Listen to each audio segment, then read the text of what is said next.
said, our panel is one of the core panels that the ministry is sponsoring.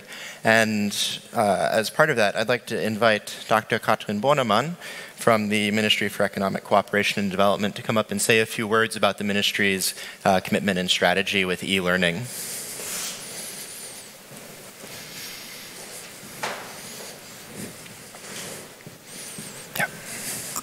Thank you, Charles.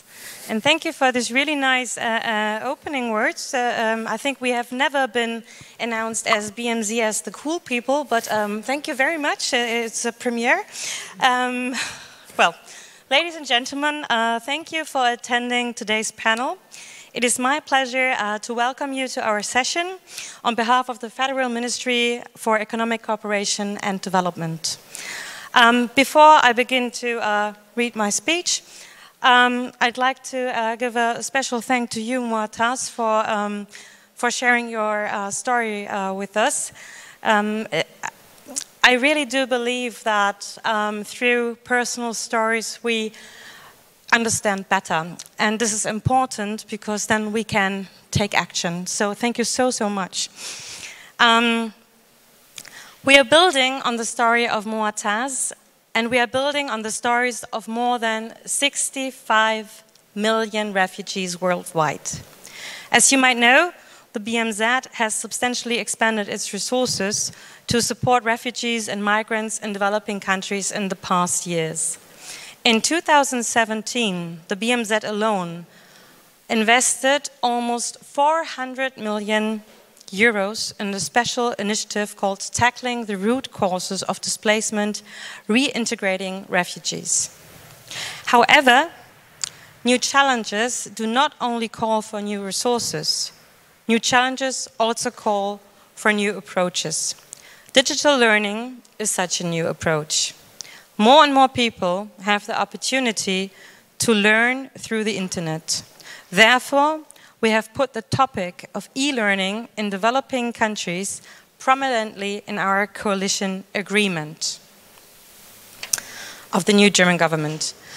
And this is really important for us because once it entered in the coalition agreement, we need to do it. It's like homework for us.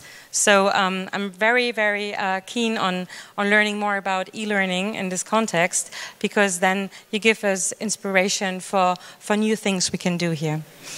In the context of forced displacement, we see a special need of our partners for digital learning tools. We have addressed this in manifold ways. First, no lost generation. We are working with new donors to meet new challenges. We implemented, for example, a pilot project with Kairen Open Higher Education in Jordan. I think the Kairen people are just sitting here, right? Raise your hand. And as I believe it works pretty well, but we can hear more about this later in the panel. And this project offers online and offline courses for Syrian refugees and Jordanian students. Thus, we hope to offer perspectives for people arriving and living in host communities. Second, we base our programs on evidence-based research. For example, we published a landscape review with the University of Washington Information School, and a study I can highly recommend is called Education in Conflict and Crisis: How Can Technology Make a Difference? And actually I was meant to hold up an example, but apparently we ran out of examples. And Vanessa is sitting here from our team, and we have a stand here. Please come and visit us in our stand. And I believe we ran out of examples from study, but it's also available online. And if you contact us, we can also send it to you. Thirdly, what we want to do is we plan a conference called ICT for Refugees, and we did that in 2016. Maybe some of you were already there, and we want to do another one because it is really important for us as the ministry to be more in contact with people like you to get ideas for new initiatives and projects. So we want to We want to bring together different sorts of people at the conference, private sector, we want to bring together startups, we want to bring together NGOs, civic activists, development cooperation. And if you're interested in that, please contact us, come to our stand, say, listen, I want to be part of the conference, I want to do this and that, or I just want to be there as an audience, and we will be very happy to invite you. Yeah. I hope for a fruitful discussion and on the learnings, on opportunities and challenges of digital learning tools, and I'm encouraging you all to continue the discussion with us afterwards at the stand. Feel free to use our hashtag, which is BMZDigital, for your inputs. Contact us, contact me. I'm very much looking forward to hear about your experiences and recommendations for us. And let us use this panel on digital learning as a tool to pool all of our resources to support people like Moataz and more than 65 million refugees worldwide. Let me thank all of you for your dedication and for your interest in being at the panel. And now let me hand over to Martin. His name is Charles Martin Shields, and I always say Martin. I'm so sorry. Charles Martin Shields from the GDI, from the German Development Institute. Thank you very much. Thank you, Katrin. So to start us off, Moataz, you've been a student, and you're here with us in Germany now. And I think to frame the discussion going forward, tell us about your experience with e-learning and how it fit into your life for the last few years. Okay, I would like to start my story with this word, hope. I can describe my whole story, my whole life in Germany in this word. I have been living in Germany since October 2014. I have worked as social worker for 1 year. I thought, okay, I can stay here in Germany, I can continue working on, so I hadn't this idea to continue my studies because I studied 3 years in Syria in business administration. In summer of 2015, I saw this post on Facebook about Cairo. For me, it was just like a new idea, a new startup. It wasn't something very serious for me. But I said, okay, it was my plan B. And I continued my studying online with Cairo. I finished with them almost 1 semester online. Also, beside my courses from Syria, all of them got recognized almost. I got recognized from my all studies from Syria, from Cairo, 4 semesters. And right now I'm continuing my studies in business administration. Start from October 2017. I started my 5th semester.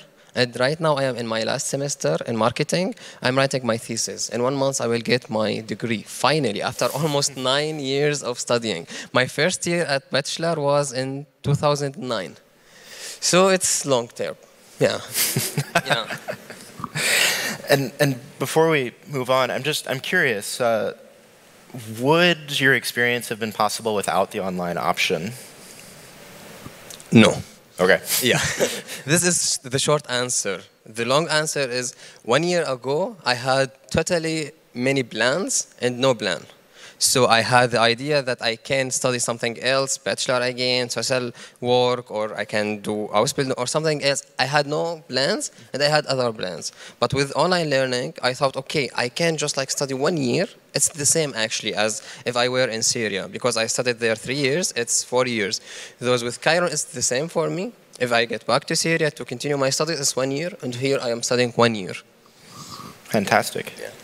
Well, to move to the next presenter, Meronne Teklu from Tech Change, you're bringing a kind of a private sector technology firm, an e-learning firm's perspective to this discussion.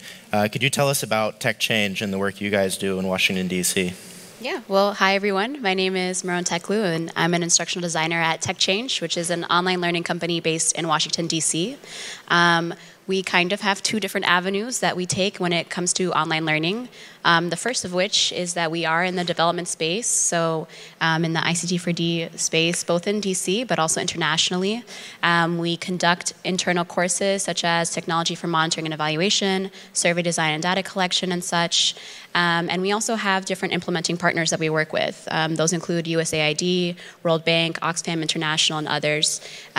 So in terms of what I'm bringing to this panel, I guess, would be the technology perspective. I studied computer science and Africana studies, have roots in the Ethiopian American diaspora community. So this topic in particular, Tech for Good, is something that I'm pretty passionate about as well. Fantastic, thank you. We'll move to Henner Kirchner from GIZ. You're based in Jordan, and you've been doing educational work in Jordan for a few years now. Tell us about the work you guys have been doing.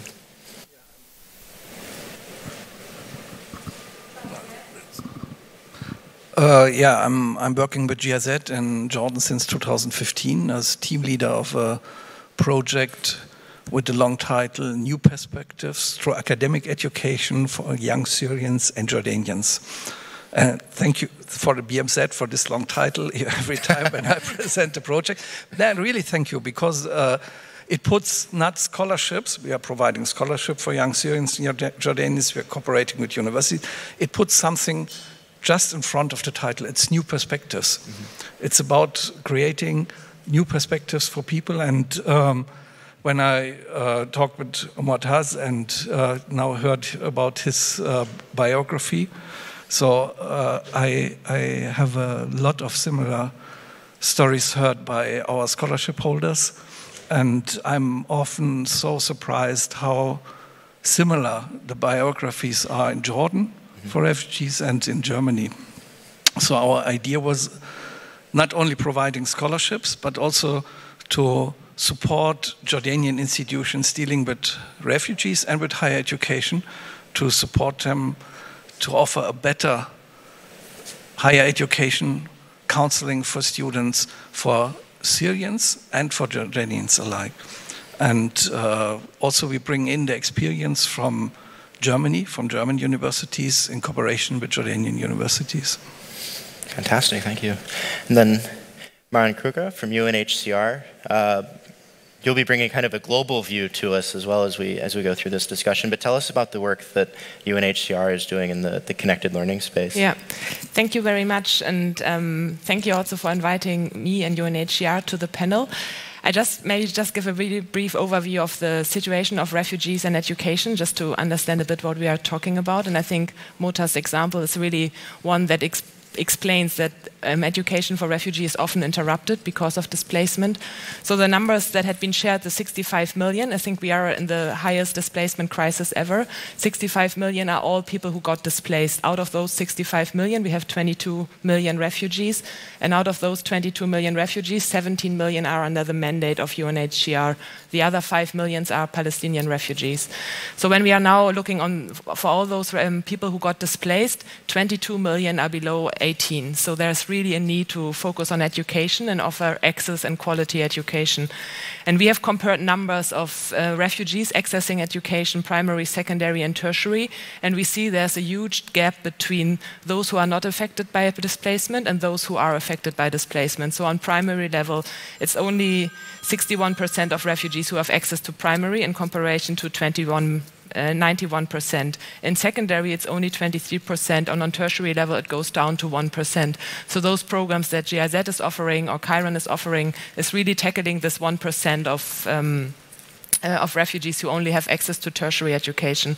And for us as UNHCR, what we do is we also have a huge scholarship program for tertiary education, but we also offer a space for actors who are active in the space that is called connected learning. It's offering access to higher education through different type of blended learning programs, but we also strengthen the use of technology within primary and secondary education. So all the work that you are describing, sort of offering different learning tools and different platforms, different ways of communication to enhance access and to enhance quality of learning. So these are the two areas, connected education for the whole spectrum and connected learning, which is more in the area of tertiary education. Okay.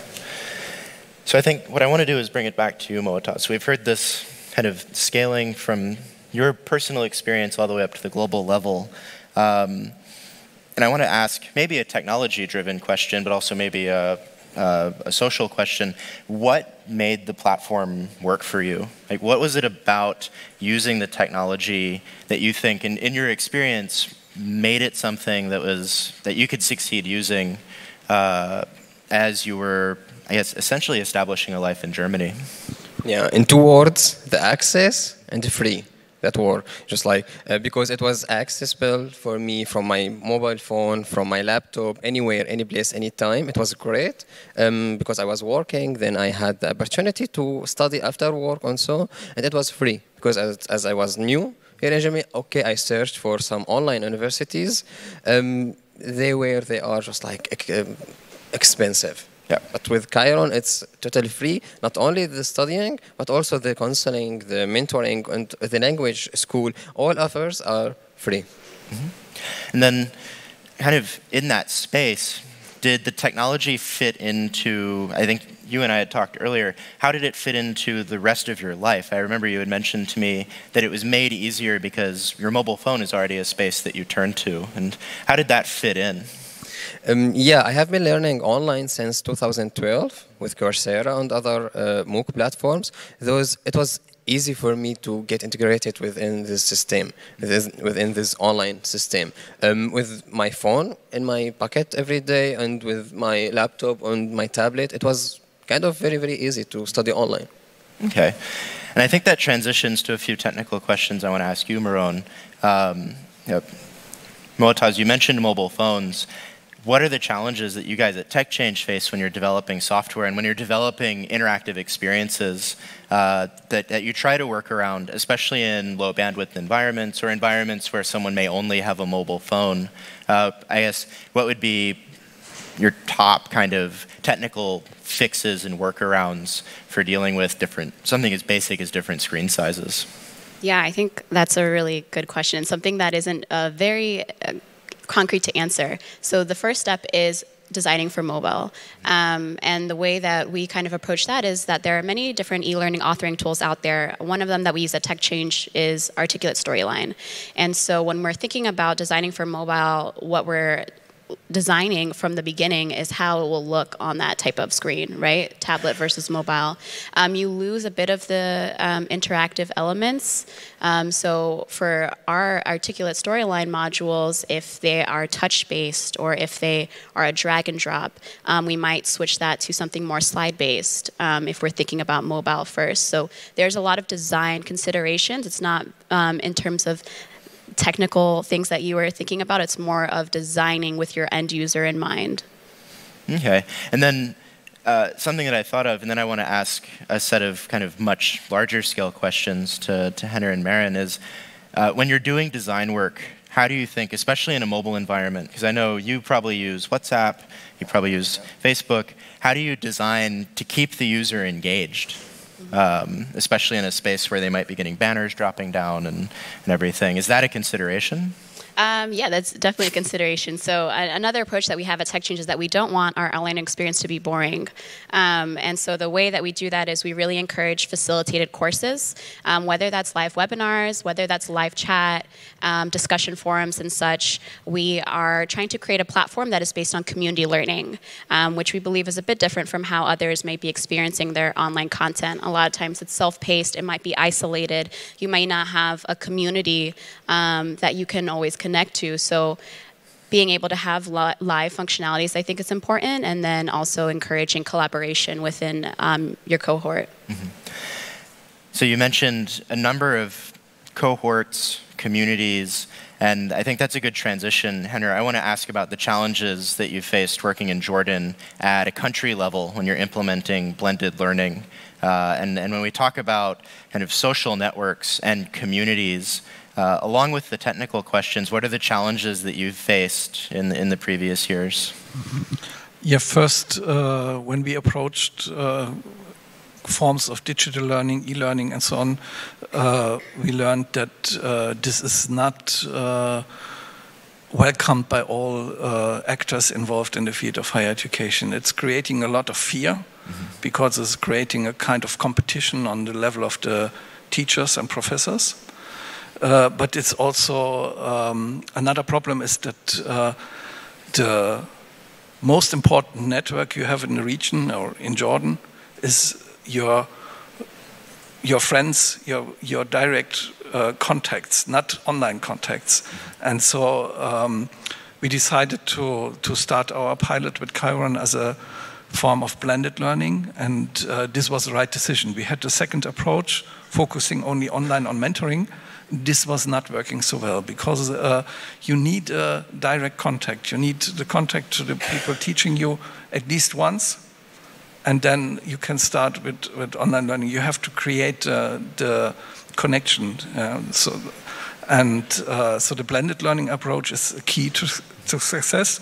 The other one is you have to fight the fears, also among students. So what it's a point in the discussion is always online education. This is education light. Mm-hmm. This is not really study. We want to have. This is what students say. We want to have the real study. So because online education is not fully accepted. Later when you have a degree, then it's mentioned it's 20% online, and so we are less. We have a better, not so good start when we access the labor market. So these are 2 points. The other one is the social gap. Mm-hmm. So everyone is talking about the digital gap, but in reality, it's always a social gap. And this is something you have to bridge. And of course, for a lot of people, their main computer is the smartphone. But if you're studying and if you're doing some academic work, research in databases and so on, so you need a computer. So one of the things was that we provided for our students computers, because otherwise they have been in a disadvantaged situation starting their studies. So this is, I think, getting into spaces where we're looking at structural inequalities in society and ways that the application of technology, as opposed to creating a good outcome, can actually reinforce kind of the perception of kind of the outside group. And that was Jordan-based. My understanding is in Jordan, the Syrian refugees you work with are in urban centers. Is that correct? Yep. Mostly, yeah. Okay. So Maren, if you step away from a situation like Jordan, and we're talking again about how do you keep people connected and blended, what about a camp setting? Yeah. I can imagine a place like Kakuma that's a long way out. How would you bridge that gap? Yeah. So I think I just want to highlight that all the challenges Henner had presented, I would observe them as well. And I think it's really like it has to be a blended model. I think that's very obvious. It has to have always an on-site component. So especially, and that's the good thing in a camp setting, you could really set up sort of a community center, a learning center, and give students the opportunity to meet, because this is how they learn if they have an opportunity. And I asked Moataz that question yesterday, if you would meet with students also face-to-face in Berlin, and he would, I think you told me that you prefer to learn by yourself because that's your learning habit, but sort of having the exchange, and this is what we are observing. Sorry, I'm quoting you, but...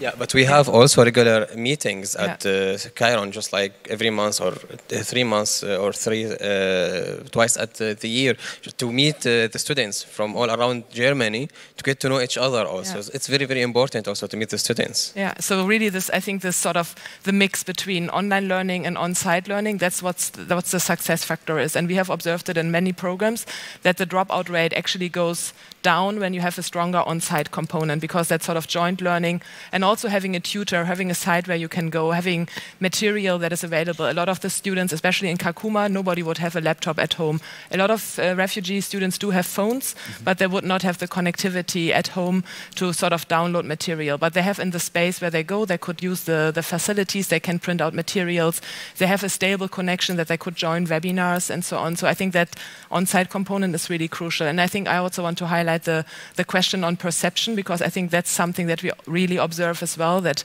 there is, depending on the region, there could be quite of a reluctance towards degrees that are obtained in a blended learning setting. So also what we want to foster is cooperating with national universities. So we have seen very successful models also in Kenya and Kakuma, where we do have universities from University of Geneva, University from Canada, from the US, who would partner with a national university. And at the end, it's a joint degree. It's a degree issued by an international university and a degree issued by a national university. And that's really the pathway into the labor market, because sometimes if a degree isn't really recognized on country level, it doesn't lead to a next step to an employment. Mm-hmm. And then again, for the camp setting, so I think what we also observe is that a lot of students, they would try to compete for a scholarship. That is still sort of the preferred option, to go and to have a fully funded scholarship to address not only sort of access to university, but also financial barriers, having enough money to pay for transport, having also support services to facilitate access to university.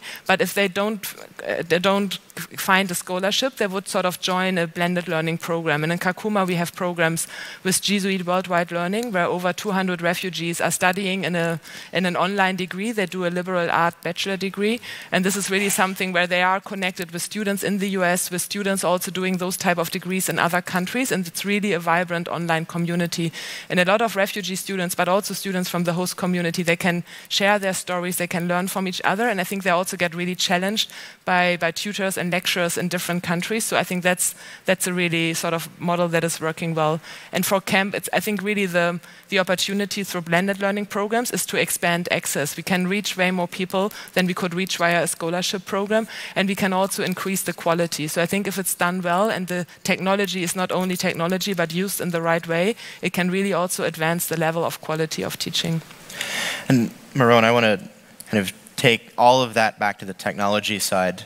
When I think of a camp setting, or I think of my experience working in rural areas, whether it's at times the South Pacific or Sub-Saharan Africa, there are some places where connectivity is fantastic. There are some places where connectivity is a serious challenge. And I know at Tech Change, that's an issue you guys deal with quite a bit. If you were deploying a course into a camp setting or into an urban setting that may not have great connectivity, how do you keep the interactive components and the video components working for the students so that, for instance, they're not buffering all the time? And these kind of, I think, at times basic considerations. Yeah, I think it's very difficult to account for that. And one method that we've used in partnership with our different organizations is exporting many of our materials to have offline access. So whether that's through USBs or such, different hardware fixes for that type of scenario. And then I get the sense, my experience living in Germany is that data protection is a big question. And when you're working in a place like Kakuma, or you're working in a place like Jordan with vulnerable populations, in the course design, and when you set up a course, how do you design for privacy protections, especially if you're working with vulnerable communities? Yeah, I think the key there is having an effective privacy policy for all of the information on our platform. It's all optional, but at the same time, we do want to encourage our users to fill out profiles to build community and to encourage interactions. So one of the topics mentioned was connecting outside of your online platform, which I think is a really good point. And something in terms of the technology where that can come in is platforms such as Google Hangouts or Zoom, other webinar platforms that encourage breakout sessions. Those are some platforms that we like to utilize. In addition, having meetups in your time zone. So we'll have interactive maps based on your location, but all of that information is voluntary. Mm-hmm. And in terms of privacy protection, that's something that is a big consideration for us, is what to make public and what to keep private. And then in a country like Jordan, I imagine you start to run into issues with kind of arbitrating between legal standards. Henner, when you were doing work in Jordan, did GIZ have to manage these kind of questions? Is this something that got built into the thinking around bringing students into an online space where they were potentially sharing their information or sharing their identifiable data?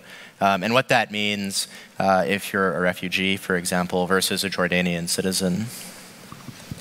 Yeah, in Jordan they have other standards regarding protecting personal data.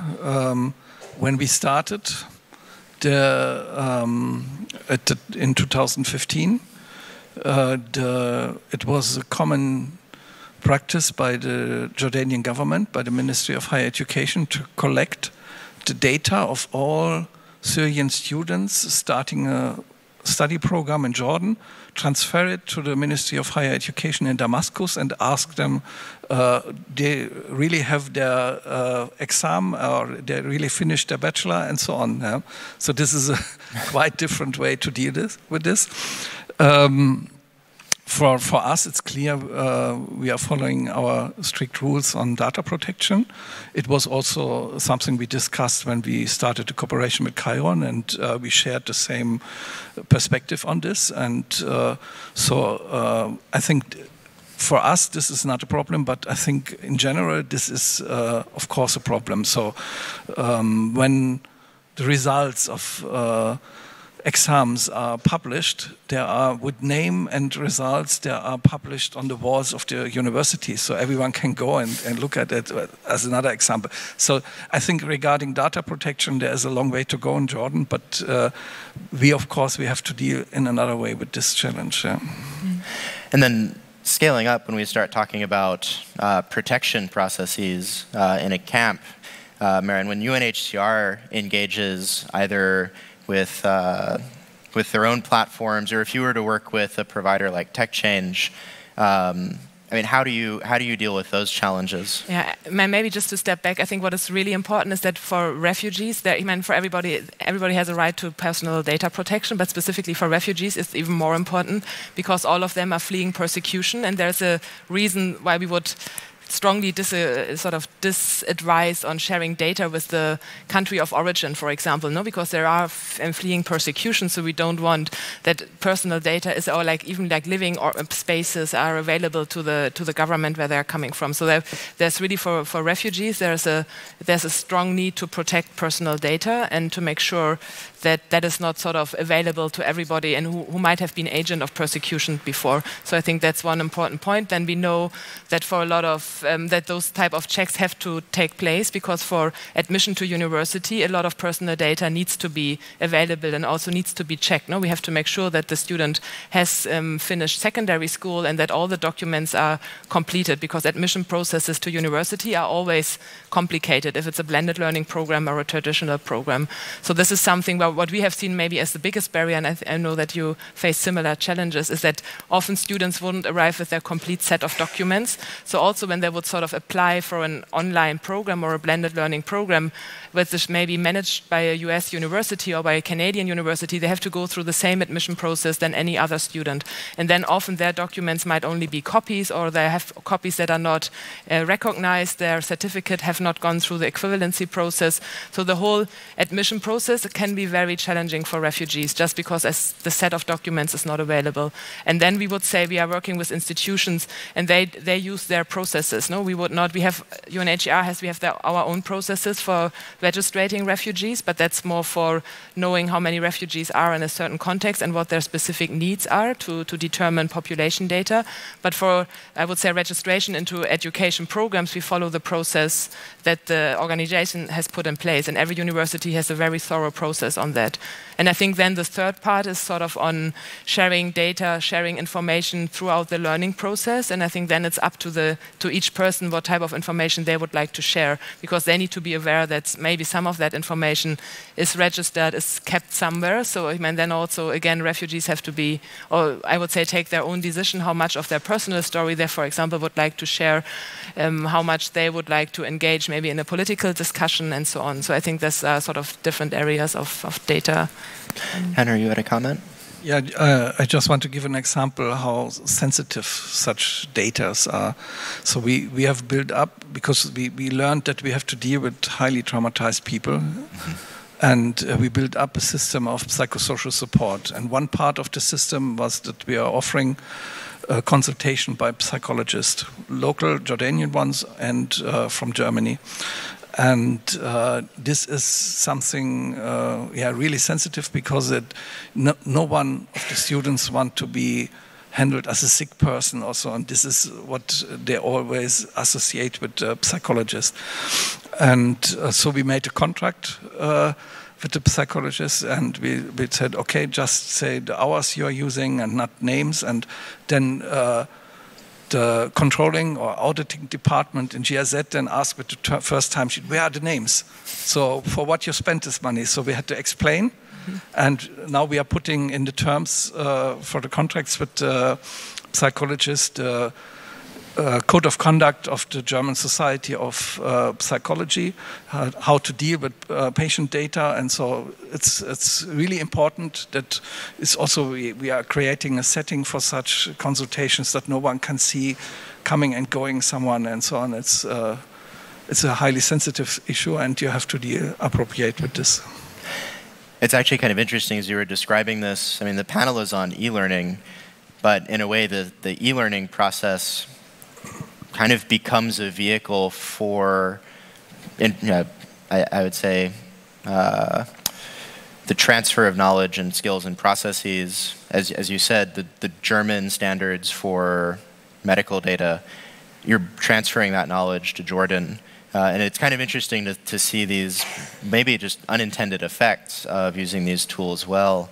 I want to ask Moataz a question, and then Maren, in your experience as an end user thinking about these security questions, you were based here in Germany. How did you feel about the terms of use? Is this something that was an important component of your experience? Did it just exist in the background? And then the question of documentation, how did that fit with your experience as well? And did Kiran help facilitate these kind of, I think, rather sticky administrative issues? Yeah, as Maren said, it's not acceptable also for us as Refugee to have our data delivered or contacted to the government. In my case, the Syrian government or any other government, because right now I live here in this country, and in general I don't want that my data will be transferred to third party, and I don't understand why. Because in Syria, as case, we have for the high school diploma, we have an official website when you can write down the name with the father and the mother on the date and everything, then you can make sure that's okay, this person, the student, has this diploma, this high school diploma from this country, is that right or correct or wrong also? Because I don't understand why should any organization, in any case, to deliver or to contact with any third party. And then, Maren, you also have... Yeah, but I want to raise a different point on an unattended side effect. So I think what we also have seen, because there's maybe this perception that online learning creates very individualized learning spaces, and that people would sort of only interact with their laptop and they would not have any communication anymore. And I think what we have seen, because we call it sort of connected learning and we insist on the on-site space, that actually collaboration and participation and discussion and communication increases. So I think one of the observations that we have in different programs is that type of, I would say, there's a stronger discussion culture and there's a stronger way of sort of understanding and learning to present arguments and to counter arguments and to support each other, that this is actually increasing. So this is also something what maybe isn't in the perception immediately, but I think what we observe is that sort of that type of collaboration gets strengthened throughout a connected learning program. And Meronne, I know tech change, at least back many years ago when I was there, one very cool output thinking about how you connect with people was we had a group of participants who were all based in Haiti who created their own meetup group. And how does tech change? Because you guys effectively do blended learning in a lot of ways, even though online is the core component. How do you guys take that into the wider space, and how do you make these experiences real for people and keep the skills up and keep the networks developed? Yeah, so I think from our internal courses standpoint, what we try to do is have methods of partnering with other people in your course. So one method is a study buddy method where you are checking in weekly with your fellow course participants. And typically we encourage them to be in the same time zone as you, if not the same city, so that you could have physical meetups and or virtual. The second is once you finish a tech change course, you're actually our alumni network of sorts. And so through that network, there are a variety of meetups based on cities, and then also different networking happy hours. A lot of alumni will post job opportunities, fellowship opportunities and such, so that your learning continues. So those are just a couple methods on how we try to blend both the online learning aspect and then in-person opportunities. Oh, and thinking of job opportunities and seeking kind of post-training opportunities, I want to maybe start with you, Moataz. As you were going through this process, you mentioned at the start it was kind of just something you were doing. You didn't have a long plan. As your experience has continued, how has the online experience transferred into identifying opportunities for further education, opportunities for professional development or jobs here in Germany? Yeah, in my experience, first of all, it was just like startup as Chiron before 3 years. I gained a lot of much confirmation, much knowledge from this organization about my work. As I worked as a social worker, I needed some knowledge in this field. Because I get online with my account from Chiron, I learned some aspects about this social field. I get also some online courses about on the language, English or German. After that, I was concerned of the recognition.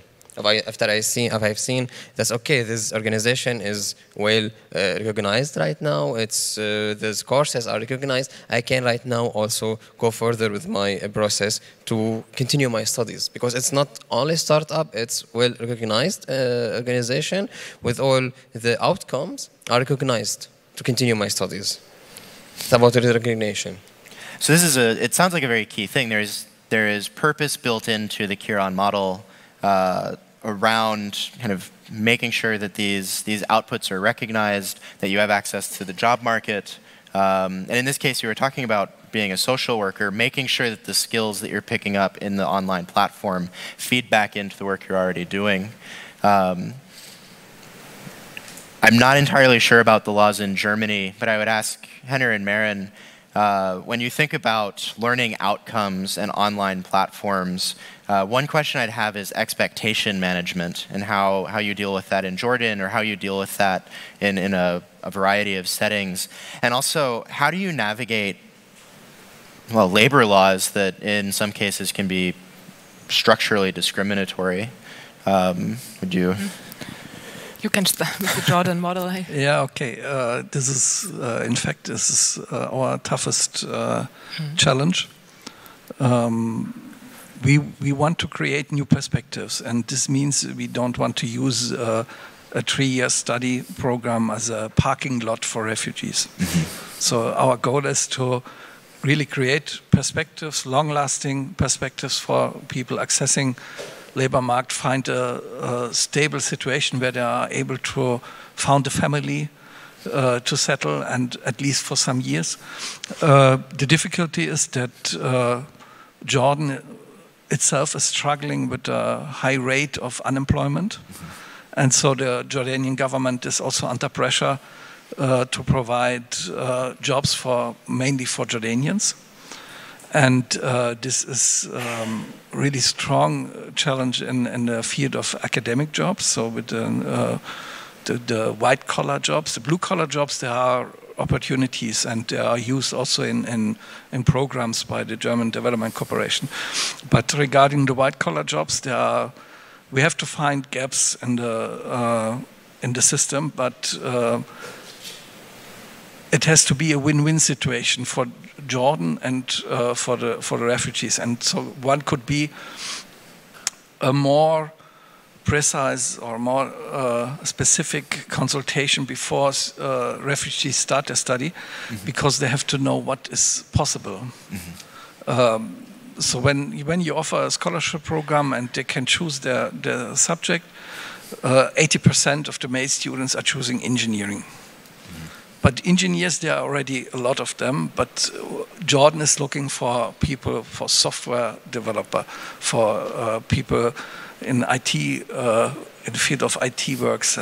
And this creates opportunities for refugees. So it's also not about only offering scholarship programs, also offering really qualified consultations for people entering higher education. Yep.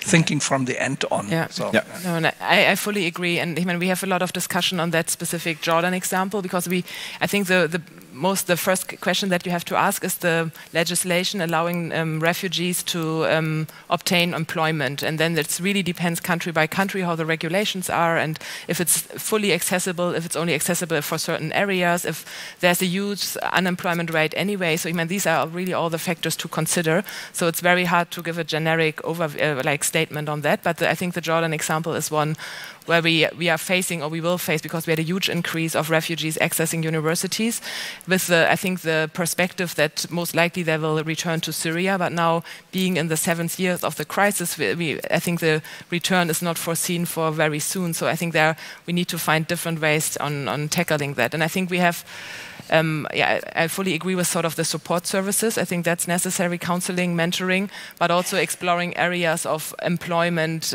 beyond borders. There are opportunities and types of coding and types of workplaces are becoming more virtual and more global. And I think especially those students who are coming through connected programs, they have a lot of skills for those type of workplace. But on the other hand, I think there's the same sort of advice for transition into employment as any student has to follow. It's not something that's only for online programs. It's for any type of university degree.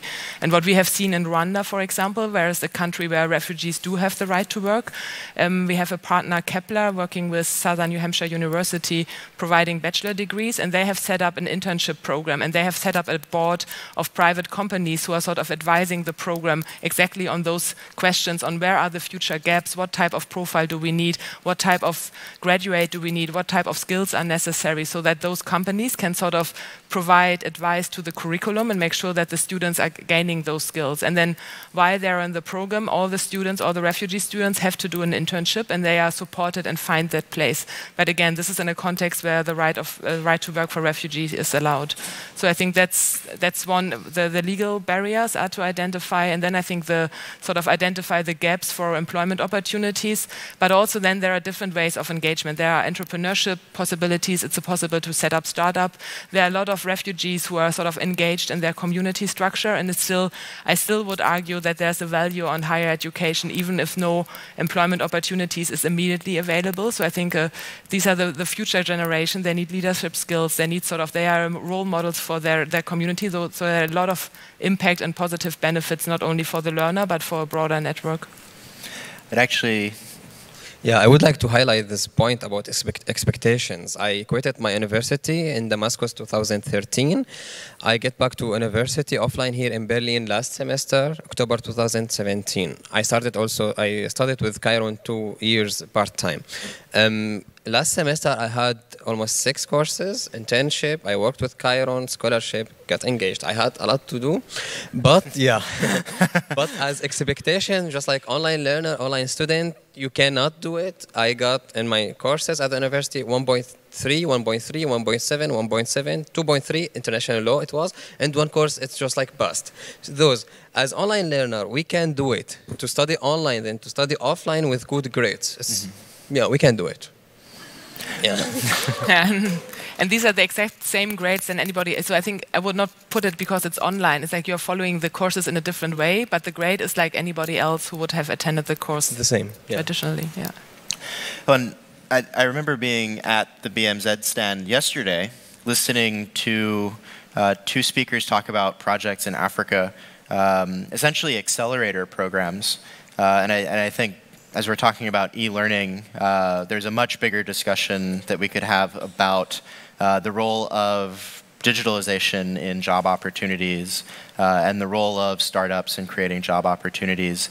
And Meronne, when you talked about how you link people from your courses, something that kind of came to mind was to say, do these platforms provide an avenue to say, yes, you're going to be doing the online learning, you're going to be doing the training, but are there efforts made to link these learning opportunities to programs like these accelerators where students can come in and say, I already have these skills, there's an accelerator that's being run for this community, and how is there concurrence between these programs, and what kind of challenges would you face to do that? Yeah, I think in terms of the tech change model, with our live webinars, we bring guest experts from around the world to come talk in our courses. Most of them in the development space, a lot of them startup founders themselves. So we do a 20 to 30 minute session with them, followed by a 20 to 30 minute Q&A with our online participants. And in that Q&A and offline as well, our participants are able to connect with them to learn more about their company and their role, and then also potentially link up for job opportunities and such through that connection. Now, I want to ask too, across your participant, kind of the distribution of participants, how many are coming from developed countries, how many are coming from developing countries, and then how many of your participants would you, I guess, qualitatively categorize as forcibly displaced or coming from communities that would qualify as being vulnerable? In terms of our internal courses, about 10,000 of our users are based in the US. And then our biggest countries in Africa are Kenya and Ghana for our user bases. And then we have a lot in Eastern Europe as well, and some folks in Australia and the Philippines. So it's kind of spread out. But with our implementing partners, we're able to reach a lot of other countries as well. Okay. And then, I guess, scaling up to the country level, how much interaction, in your experience, Henner, is there between the blended learning that you're doing and other GIZ programs that may have a job development or a labor development focus? And is that a space, as you go forward, where you could see opportunities for concurrence in kind of when we talk about bigger policy questions? Of course, for us, it's an advantage that GIZ also has a program in partnership with the Ministry of Labor in Jordan. So when we want to discuss some issues with Jordanian partners, we mostly find open doors and open ears. And they really try to support us in the limits of their policy. So this helps us a lot, but also in other fields, there are a lot of synergies. An example, we are supporting a program on social work for refugees at one of the Jordanian universities. And they're lacking material, textbooks on social work in general, and specific on mental health and psychosocial support. And so we, together with a program focusing on providing psychosocial support structures for NGOs working with refugees. We provided the build-up of a knowledge hub based in Beirut, not in Jordan, but providing this necessary textbooks and teaching material for the study program in Jordan. So there is a lot of cooperation, and we are using our synergies. Yeah. You know, I really would like to highlight that, because I think the whole area of education is a pure development cooperation topic. No, so there's from a sustainable perspective, this sits within the development cooperation, and the humanitarian world sort of there needs to be a better bridge between those two structures. And I think we are in the lead up of the Global Compact for Refugees that will hopefully be signed in September or approved by the General Assembly. And there's a really strong emphasis on this nexus between the humanitarian world and the development world, and also getting the private sector more engaged. And we call it the Comprehensive Refugee Response Framework. It's a very technical term, but it's really about bridging that gap, getting development actors engaged. And it's really for access to education. It's the key partners are ministries of education, ministries of higher education, and they receive support by development actors. And this is a long-term programmatic sustainable support, and where we have to make sure that refugees are included and not excluded. So our contribution is to identify barriers, to communicate those barriers, and make sure that refugees do have access. The same for accessing employment. I think that's the same, that there's in a lot of countries where refugees live, it's a huge unemployment rate for young people anyway. So there's a question, how does the whole sector for young people in that country, and how does the whole job market has to develop to make sure that more young people have access? And then again, we have to make sure that refugees are not excluded. So I think that type of bridging and advocating for inclusion into existing systems. That's the future way to go for education, for employment opportunities, for health, for any of those sectors. And I just want to ask, is that a space where UNHCR's Innovation Hub gets involved? No, I think the innovation team, it's more a team. I think they are really more to challenge UNHCR's organization and to test new ideas. So we hit, for example, instant network schools. It's a model with Vodafone Foundation, using tablets in a school, training teachers, having like solar panels, connectivity in schools. It's the innovation team who has sort of brought that on board, but it's now incorporated into our education program. So I think the innovation team, it's really about identifying any new way of working, new way of thinking. It can be with technology, it can be just a totally different approach to something, and then testing them and be open to failure, and then make sure that technical units within UNHCR would take over. So I think it could be on technology, and it's not necessarily on technology. Yeah. So we're coming close to the close. We have about 6 minutes left. Moataz, I want to put you on the spot if you don't mind. No problem. Okay. As you've been listening, as someone who has experienced this yourself, if you had the opportunity to say to our other three panelists, what would be one technology issue that you would want a Kiran or a Tech Change to focus on to improve your experience? What would be one country-level issue that resonated with you that might be of interest to Henner? And what would be kind of one global issue that over the years has resonated with you that you would want to share with Maren? I think I'd be really curious to hear what those takeaways would be as you've been participating and listening. Technical problem, I think it could be as obstacle, the internet connection with good laptop, because okay, through my mobile phone, I can learn online, but it's just like with WhatsApp, Facebook, and so on and so on. So it's difficult. On the other side, it's about the regulations, about the financial sides, about the perspective. As I said, for 1 year I had no plans because I hadn't had these perspectives. I had no plans to plan for my future. On the highest level, I think it's to provide this access to all refugees to plan their future, because refugee, it's just like humanitarian status. We can do everything as everyone, but we need some tools. Fantastic. And to kind of pull everything back together, I think what I've found really compelling as I've been listening is that we started by saying e-learning at the start. And we were talking about e-learning technology. And Moataz, we heard your story, and it got us talking. And as we continued the conversation, what became apparent was that e-learning is as much something that you can do on your mobile phone, as much as in the case of the work you're doing, Henner, it's a vehicle for a lot of other development cooperation opportunities. It's providing opportunities for knowledge and information sharing. In the case of your work, Meronne, you're seeing opportunities through a really well-designed social platform, not only for people to learn online, but for people to identify potential partners, potential colleagues, and discover someone working in your city that you may not have known is doing the work you're doing. And then I think at the very top level, the concurrence between opportunities, the way that these blended learning programs create opportunities for work, create opportunities for refugees who may be in a camp setting to reach out. And Moataz, correct me if I'm wrong, but a big part of this is, you mentioned at the start, hope.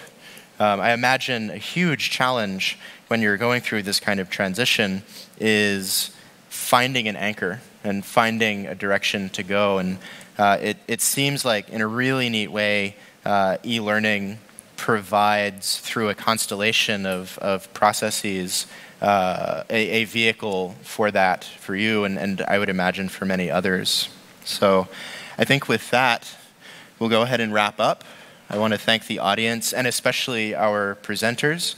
We'll be at the BMZ stand if you have further questions, and I know that BMZ is very excited to carry on this work. There will be workshops coming, as Katrin said. And I'll hand it back to our stage manager. Thank you.